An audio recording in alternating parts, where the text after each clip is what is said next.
मैं doctor Lovelesh Kumar, Allahabad degree college, department of political science.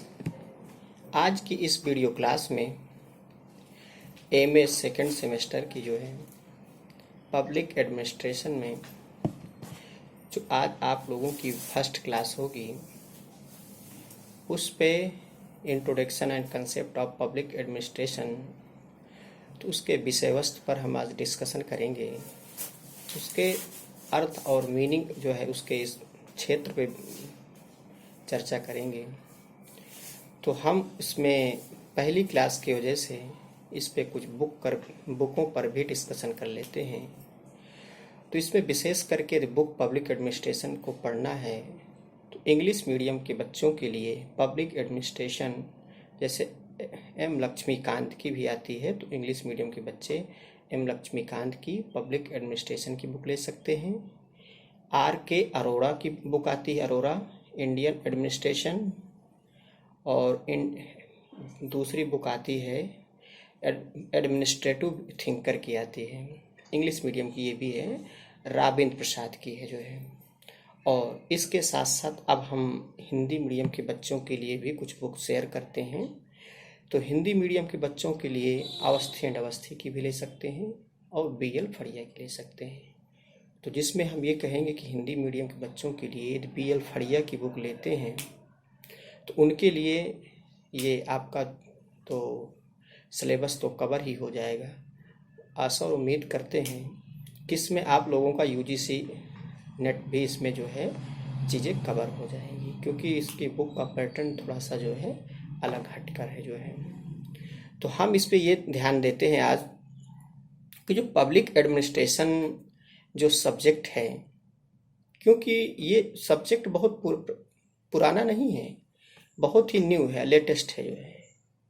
तो आखिरकार हम ये कंसेप्ट पे बात करना चाहते हैं, तो उससे पहले हम थोड़ा सा सिलेबस पे डिस्कशन कर ले कि हमें किस यूनिट पर क्या चीज़ हमको ध्यान देना है। तो इसमें आपका पब्लिक एडमिनिस्ट्रेशन जो वो होगा, इसका कोर्स कोड है POL जो है 513 है, इसका सब्जेक्ट कोड है, पेपर कोड कहेंगे इसको जो है।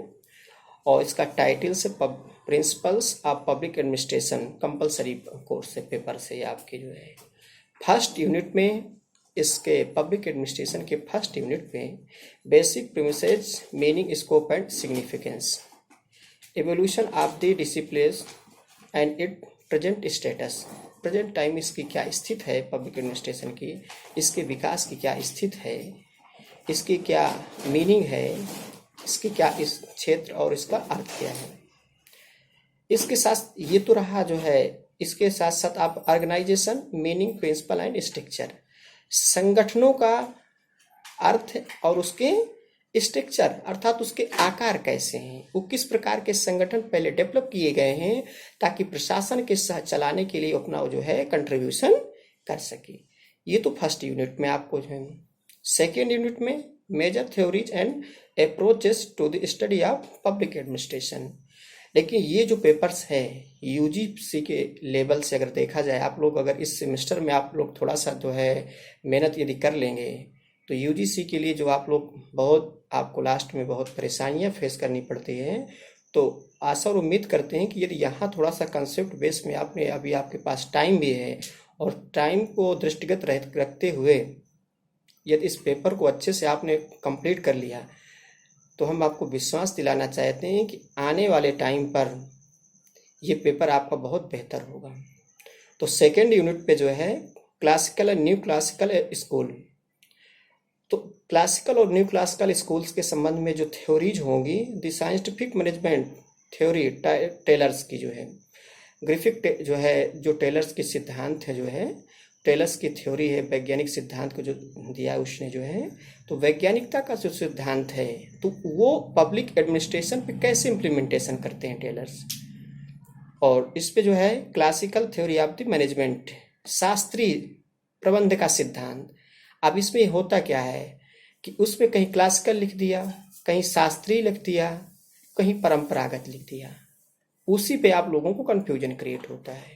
तो यहाँ पर वर्ड टर्मिनोलॉजी को आपको पहले फोकस करना है और यदि किसी की मीनिंग आपको सस्पेंस हो या जो है क्लियर नहीं हो पा रही है, तो हिंदी वर्जन की अपेक्षा आप उसकी इंग्लिश वर्जन पे जाइए, क्योंकि वहां आपको उसका सिंगल वर्जन मीनिंग मिलेगा। और जब सिंगल मिलेगा तो आप किसी भी कोडिंग के द्वारा उसको हमेशा के लिए थोड़ा याद करने की कोशिश या प्रयास कर सकते हैं। यही होता है लोगों के साथ। नेक्स्ट पे जो है the bureaucrat theory, marks weber. तो मार्क्स वेबर है पोस्ट वेबरियन थ्योरीज डेवलपमेंट की जो थ्योरी है। तो मार्क्स वेबर ने जो नौकरशाही का जो हो सिद्धांत दिया है, वो उसने क्या बताया है, उससे सत्ता के जो अथॉरिटी जो होती है, जो पावर होती है, उस पे उसमें किस तरह से डिवाइडेशन किया है, सत्ता की वैलिडिटी को किस स्टेप पर उसने जो है वैलिडिटी उसको उपलब्ध देता है कि कैसे सत्ता वैध सत्ता के रूप में या लीगल अथॉरिटी के रूप में इसको एक्सेप्ट किया जा सकता है सोसाइटी के द्वारा। और ह्यूमन रिलेशंस, अल्टन मेयो का मानवीय संबंध, क्योंकि इसके पूर्व जब शास्त्रीय सिद्धांत क्लासिकल थ्योरीज थी पब्लिक एडमिनिस्ट्रेशन पर, तो लोगों को एक तरह से कहते हैं ना इकोनॉमिकल बिंग बना दिया, जो है क्या कर आर्थिक मानव बना दिया। तो जब आर्थिक मानव बना दिया या एक तरह से मैकेनिकल मानव बन गया, जो है मशीन की तरह हो गया, तो अल्टर मेयो के जो थ्योरी है, उन्होंने इस सिद्धांत को, शास्त्रीय सिद्धांत को क्या किया, चैलेंज किया, चुनौती दिया। उसके स्थान पर उन्होंने ह्यूमन रिलेशंस थ्योरी डेवलप की, मानवीय संबंध की थ्योरी डेवलप की। उन्होंने मानवीय संबंध के माध्यम से पब्लिक एडमिनिस्ट्रेशन में ये बताने का प्रयास किया कि कोई भी सिद्धांत या कोई भी व्यक्ति एक मशीन की तरह काम नहीं कर सकता, कि ह्यूमन बीइंग्स क्या होता है, एक सेंसिटिव पर्सन होता है। अगर एक पैर में कील भी चुभती है तो वो भी सर तक उसका जो है उसका इफेक्ट समझ में आने लगता है। तो मनुष्य जब सेंसिटिव है, संवेदनशील है, तो हर ऑलरेडी उसको 24 आवर जो आप किसी वर्क पे नहीं लगा सकते, उसकी भी थकान आएगी, उसके अंदर डिमोरलाइज होगा, वो कभी मोटिवेट भी होगा, वो सारी एक्टिविटी उसके अंदर होती रहती हैं। तो उन्होंने एक चैलेंज के रूप में, अब यही इस तरह के क्वेश्चन यूजीसी में पूछता है कि शास्त्रीय सिद्धांत के चैलेंज या चुनौती के रूप में कौन सा सिद्धांत डेवलप हुआ या कौन सी थ्योरीज आई, तो फिर वहां क्या आपका उत्तर होगा, जो है ह्यूमन रिलेशंस अल्टर मेयो का मानवीय सिद्धांत होगा। इस तरह क्वेश्चन वहां क्लास के पूछते हैं ना, जो है। और नेक्स्ट पे जो है behaviour and system approach Maslow, McGregor. जो मैस्लो का जो है जो सिद्धांत, व्यवहारवादी सिद्धांत है, जो है इस पर उन्होंने फिर जो है बात किया, जो है। और नेक्स्ट थ्योरी जो आई, जो है नेक्स्ट इकोलॉजिकल अप्रोचेस, फ्रेडरिक्स पारिस्थितिकी सिद्धांत की बात करते हैं कि कंडीशंस क्या हैं, वहाँ के इकोलॉजिकल कंडीशंस क्या है, उसके आधार पर आप अपने सिद्धांत को कैसे डेवलप करेंगे, जो है। Rational decisions making, Herbert Simon का, हर्बर्ट सिमोन की भी जो है थ्योरी आई, जो है। और public choice approaches and participatory management, लोगों के द्वारा जो भागीदारी होती है उस पर उसका क्या वो है, प्रबंध कैसे होते हैं। Marxist approaches, political economic approach, marks का आर्थिक जो सिद्धांत दिया है उन्हीं में से इसको भी एक रखा गया। ये सेकेंड यूनिट में आपको इन टॉपिकों को ध्यान में रखना होगा। और थर्ड यूनिट में आपको जो है कंटेम्प्रेरी डेवलपमेंट की बात करते हैं, समकालीन विकास जो है, विकास की जो बात करते हैं, तो न्यू पब्लिक एडमिनिस्ट्रेशन, नव लोक प्रशासन की बात करते हैं, new public management, good governance and development की बात करते हैं, सुशासन की बात करते हैं, सुशासन और विकास की बात करते हैं ना। क्योंकि अब सरकारों का तो एक नया एक एजेंडे हो गए हैं ना, कि जब चुनाव होते तो गुड गवर्नेंस या सुशासन की बात होने लगती है। बाकी के दिनों में कितना गुड गवर्नेंस होता है वो सभी लोग जानते हैं, और पीजी में आने के बाद किसी को बताने की जरूरत नहीं पड़ती है। और इस पे जो है civil society, citizens charters, right to information, social audit, तो ये इनके माध्यम से ये सारे पॉइंट जो होंगे, हेडिंग्स जो हैं, टॉपिक्स किस पे रखे जाएंगे, थर्ड यूनिट पे आपका। फोर्थ यूनिट में personal administration and financial administration, निजी प्रशासन और आर्थिक प्रशासन। यहाँ पर अकाउंटेबिलिटी एंड कंट्रोल, जवाबदेही और जो क्या होगा उस पे नियंत्रण। इसके बाद 4th यूनिट कंप्लीट हुई, 5 यूनिट पे देखेंगे रोल ऑफ पब्लिक एडमिनिस्ट्रेशन, राज्य की क्या भूमिका है वहां पर और वहां लोक प्रशासन की क्या भूमिका है। In post globalization in debate and alternative perspective, अर्थात भूमंडलीकरण के परिप्रेक्ष्य में इसकी क्या वहां भूमिका है, किसका, राज्य और प्रशासन की जो है। राज्य का से यहाँ सरकार से प्रशासन कर अधिकारियों को एक जो समूह या जो हायरार्की होती है। और challenges and liberalisation, privatisation and globalisation, इस जो उदारीकरण है, ग्लोबलाइजेशन है, प्राइवेटाइजेशन किया जा रहा है, इसकी क्या चुनौतियां हैं, किसके संदर्भ में, उदारवाद के संदर्भ में। प्राइवेटाइजेशन और ग्लोबलाइजेशन दोनों को लेकर के इसमें सारे टॉपिकों पर आपको जो है आपको कंप्लीट करना है। ये रहा आपका सिलेबस। हम इस लेक्चर्स पे आपके सिलेबस, विषय वस्तु और इसके जो है बुकों पर चर्चा कर लिए।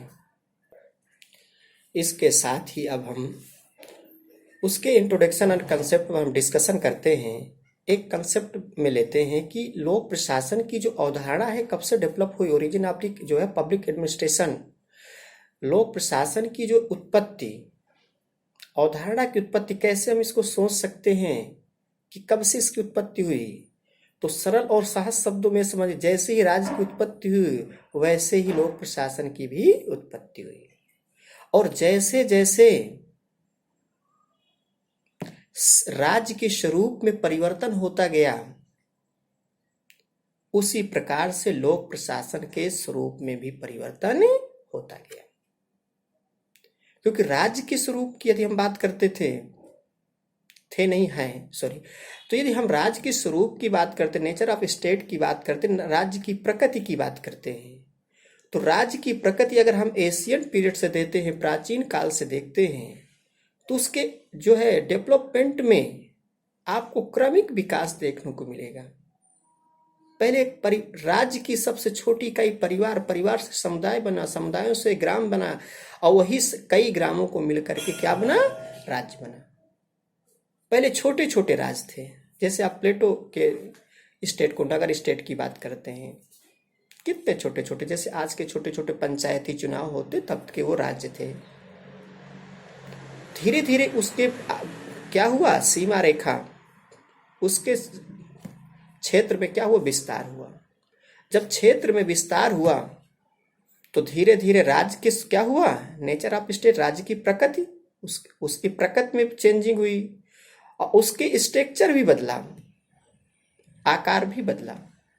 तो जैसे राज्य की प्रकृति और उसकी जो है संरचना में परिवर्तन हुआ, उसी प्रकार से धीरे धीरे लोक प्रशासन की संरचना और प्रकार में भी अंतर होता गया। राज्य का स्वरूप पहले क्या था, धीरे धीरे शासन सत्ताओं का जैसे अंतर आया। किसी समय में भी किसी भी प्रकार की, किसी भी देश में, चाहे जिस प्रकार की शासन व्यवस्था हो, चाहे जिस प्रकार की अथॉरिटी हो,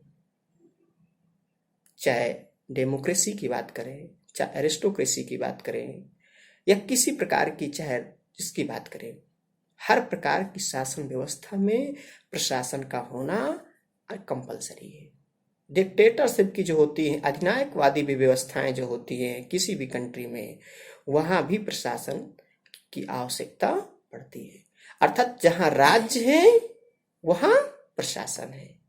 अब ये कह सकते कि राज्य और प्रशासन एक ही सिक्के के दोनों पहलू हैं। इसमें बहुत रटने की जरूरत नहीं है, इसमें कंसेप्ट क्लियर करिए और कंसेप्ट बेस पे ही उसको समझिए। जैसे जैसे राज्य के स्वरूप में परिवर्तन होता गया वैसे वैसे राज्य प्रशासन के कार्य और उसके पद्धति में भी चेंजिंग आती गई। पहले हम जब उदारवादी स्टेट की बात करते हैं, उदारवादी राज्य की बात करते हैं, तो उसका तीन ही काम थे, शांति, सुरक्षा और न्याय की स्थापना। गवर्नमेंट अदर कोई वर्क नहीं करती, तीन ही काम करती थी। सिक्योरिटी का पर उसका मुख्य पर्पस था। राज्य के गठन का मुख्य उद्देश्य क्या है, व्यक्ति के जीवन की सुरक्षा उपलब्ध करवाना, सुरक्षित रह सके। तो पहले क्या, सुरक्षा, फिर शांति और न्याय की स्थापना। क्योंकि उस समय की जो बात थी, प्राचीन काल की बात थी, या उदारवादी राज में क्या होता है, उसमें ये होता है कि ह्यूमन इज रेशनल एनिमल, मनुष्य एक विवेकशील प्राणी है। यदि जब विवेकशील प्राणी है तो उसके अपने सभी अच्छाइयाँ, बुराइयाँ या किसी प्रकार की एक्टिविटी यदि होती है तो खुद उतना जो है अंडरस्टैंडिंग वो व्यक्ति रखता है कि मुझे क्या काम किस समय करना है। उसको बताने की जरूरत नहीं है। उदारवादी लोग यही कहते हैं, पर्सनल लिबर्टी की बात करते हैं, व्यक्तिगत स्वतंत्रता की बात करते हैं। यदि व्यक्ति को स्वतंत्र रखा जाएगा तो अपना हित वो जानता है। क्यों? क्योंकि वो विवेकशील है। उनका यही कंसेप्ट है, उनका यही मानना है कि ह्यूमन इज रेशनल एनिमल, मनुष्य एक विवेकशील प्राणी है। और जब वो विवेकशील व्यक्ति है तो अपने सभी हित जानता है। राज्य को ये बताने की आवश्यकता नहीं है कि आपको अब क्या करना है।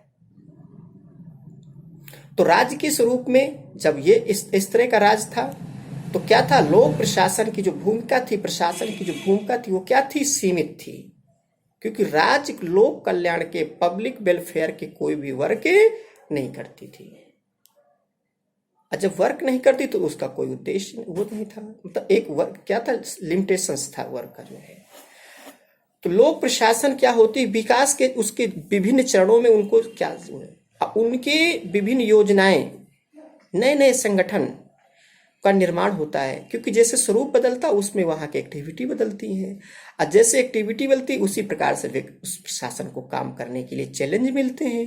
उसी के हिसाब से गवर्नमेंट उनकी व्यवस्था करने के लिए हर प्रकार की प्रशासन की सुविधाएं अवेलेबल करवाती है।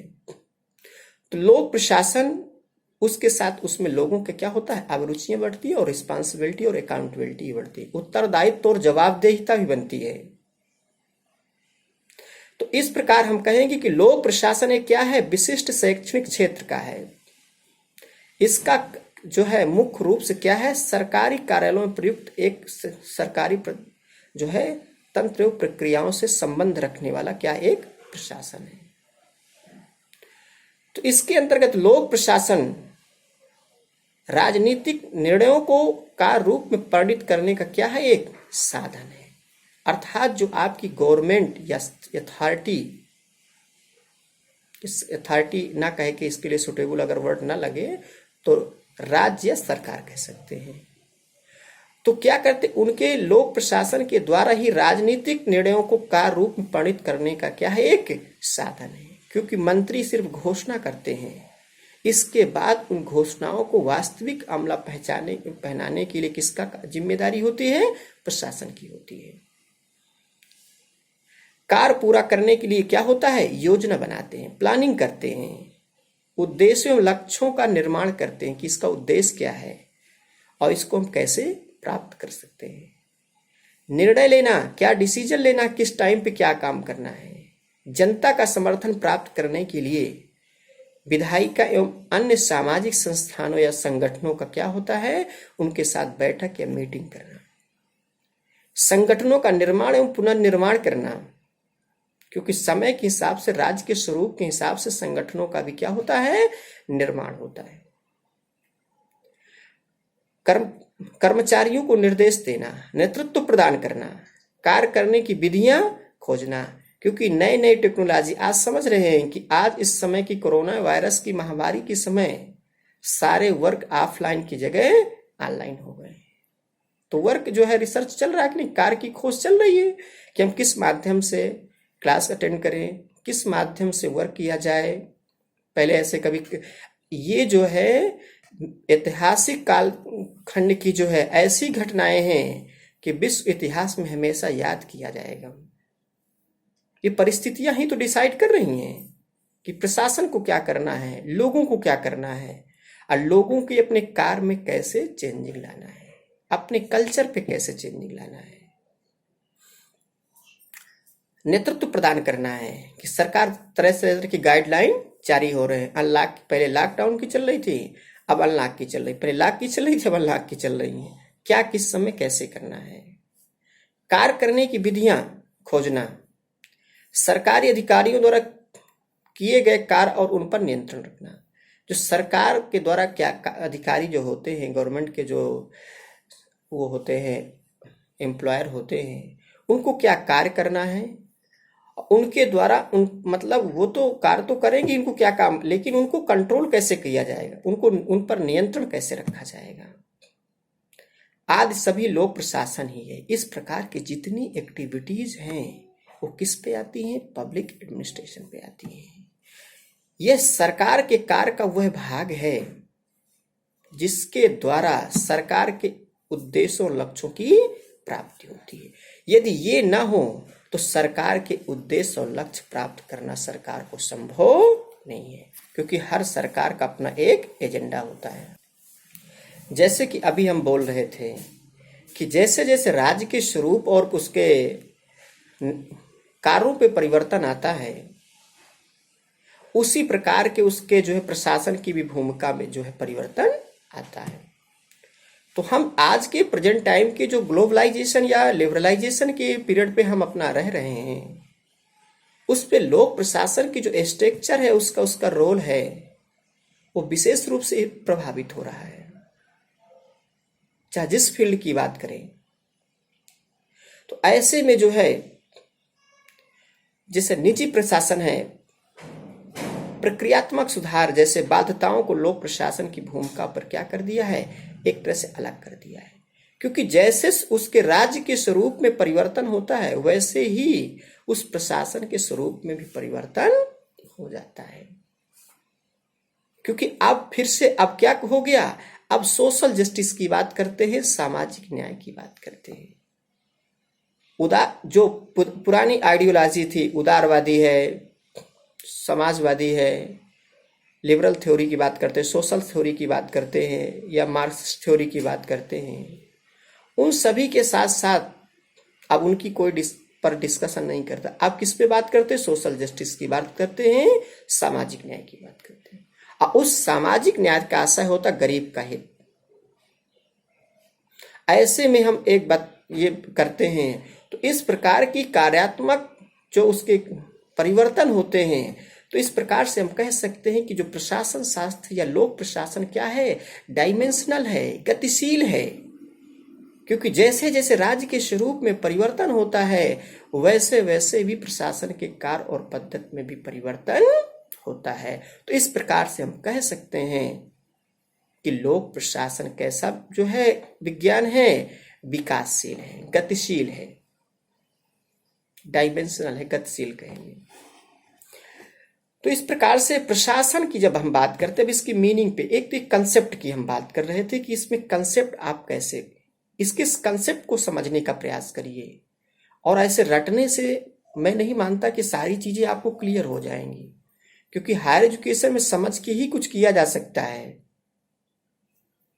उसको बहुत ज्यादा रट के उसका कंक्लूजन निकालना बड़ा मुश्किल हो जाएगा। तो अब इसके साथ साथ अब इसके मीनिंग समझते हैं।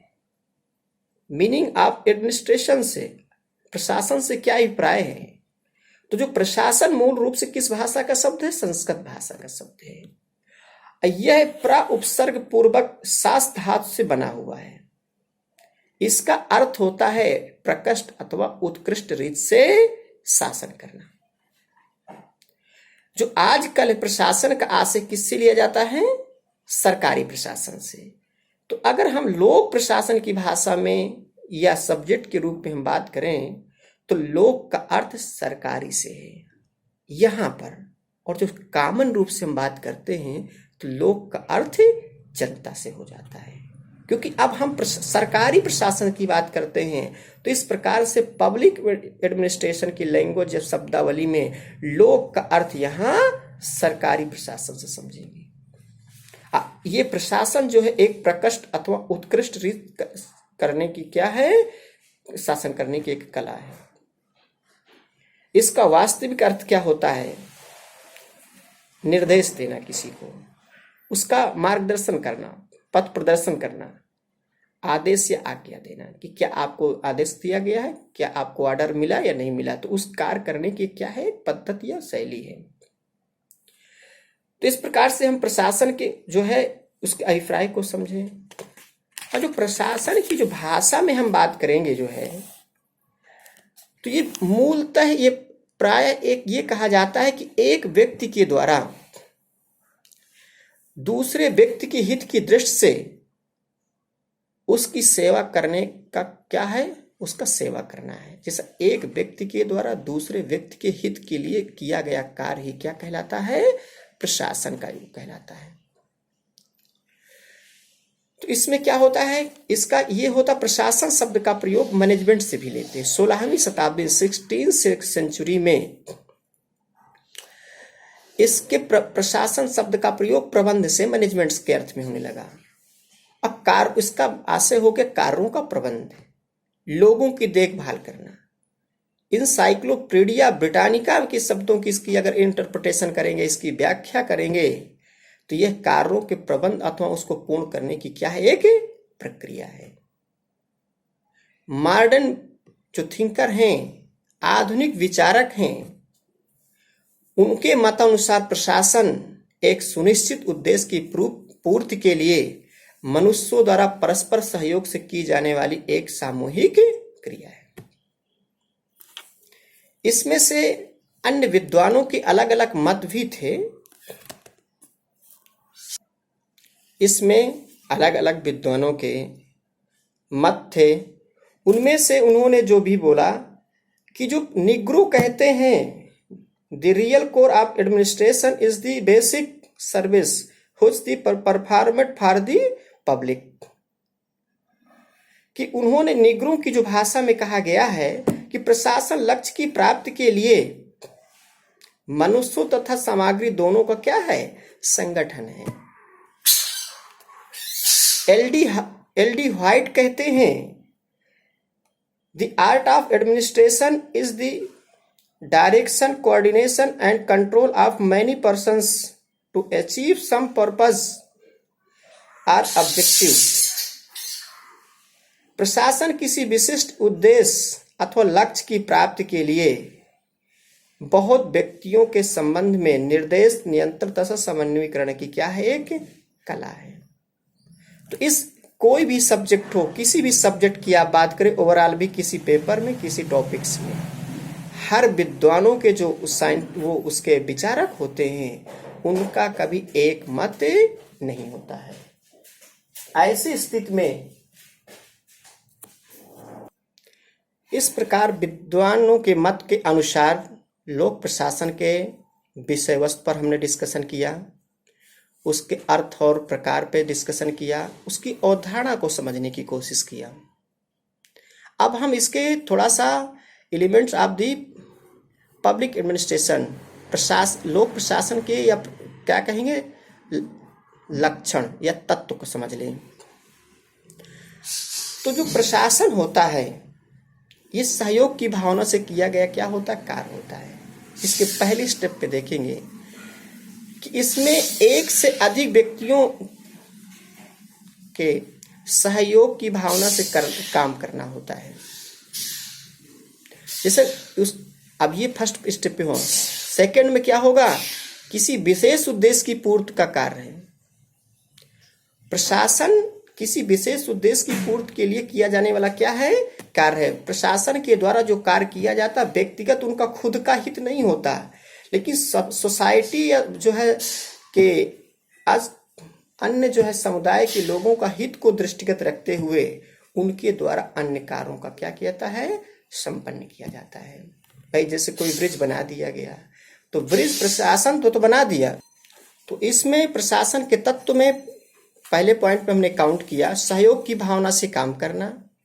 नेक्स्ट में उद्देश्य की पूर्ति, जो प्रशासन का किसी उद्देश्य को या किसी प्लानिंग को लेकर काम करना होता है। नेक्स्ट स्टेप में है यह उद्देश्य इस प्रक्रिया में भाग लेने वाले व्यक्तियों के क्या होता है, उससे भिन्न होता है, क्योंकि उस उद्देश्य में जो प्रशासन भाग लेते उनके हित और सोसाइटी के हित में क्या होता है, अंतर होता है। जैसे हमने बताया ना कि किसी राज्य के द्वारा या किसी पुल है, बांध है या सड़क का निर्माण किया जाता है, तो हो सकता है जिस लोगों के द्वारा पुल का निर्माण किया जा रहा हो, अपने जीवन में कभी दोबारा उसमें कभी उनको निकलने का अवसर ना मिलता हो, लेकिन फिर भी प्रशासन जो है अपने उद्देश्य की पूर्ति के लिए जो उसमें लगे हुए एम्प्लॉई हैं उस पे काम कर रहे हैं, उनका कोई व्यक्तिगत और समाज के हित में क्या होता है, कोई समानता नहीं होती है। नेक्स्ट पॉइंट पे संगठित होकर के काम करना है, क्योंकि वो प्रशासन क्या है, संगठन है।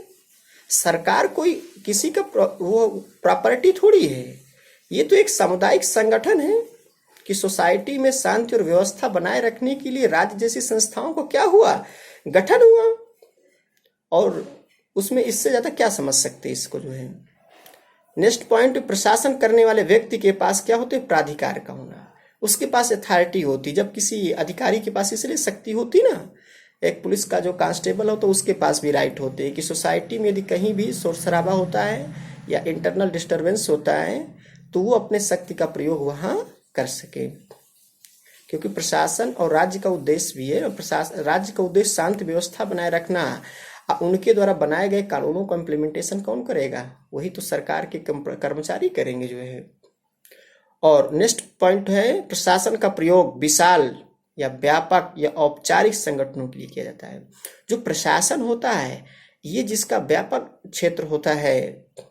औपचारिक संगठन होते हैं, संगठनों के दो प्रकार होते हैं, औपचारिक और अनौपचारिक। तो जैसे परिवार है इसको प्रशासन नहीं माना जाएगा, जबकि बड़े कॉलेज हैं, यूनिवर्सिटीज हैं, हॉस्पिटल हैं, यहाँ के जो वर्कर्स हैं इनकी जो एक्टिविटी है वो प्रशासन के अंतर्गत ही रखी जाएंगी। तो आज की वीडियो क्लास में यहीं तक, नेक्स्ट वीडियो क्लास में फिर मिलते हैं। Thank you so much.